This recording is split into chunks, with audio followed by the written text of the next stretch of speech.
আসসালামু আলাইকুম। আমি আজকে বাজার থেকে অনেক সবজি এনেছি, এখানে দেখাই নাই। আর রুই মাছ আর সুন্দরী গুঁড়া, তার মানে ওই যে সাদা সাদা কাসকি মাছ, যে এগুলিকে আমরা সুন্দরী গুঁড়া বলি। এই সুন্দরী গুঁড়া আজকে বেগুন দিয়ে রান্না করব। সব সময় তো ইয়ে করি, দোফেজু করি, পাতুরি করি। তো আজকে ভাবলাম একটু চিকন বেগুন নিয়ে যাই, বেগুন দিয়ে রান্না করি, দেখি কেমন হয়।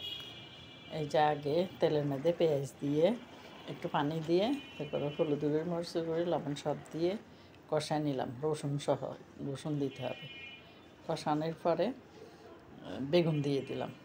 বেগুনটা কষানোর পরে উপরে দিই সুন্দরী গুঁড়াগুলি দিয়ে দিলাম। এগুলি আস্তে আস্তে বেগুনের সাথে মেশানোর জন্য নিচের দিকে চেপে চেপে দিয়ে দেই, কিন্তু নাড়া যাবে না, উল্টা পাল্টা নাড়া যাবে না। তারপরে দিয়ে দিলাম ঢাকনা।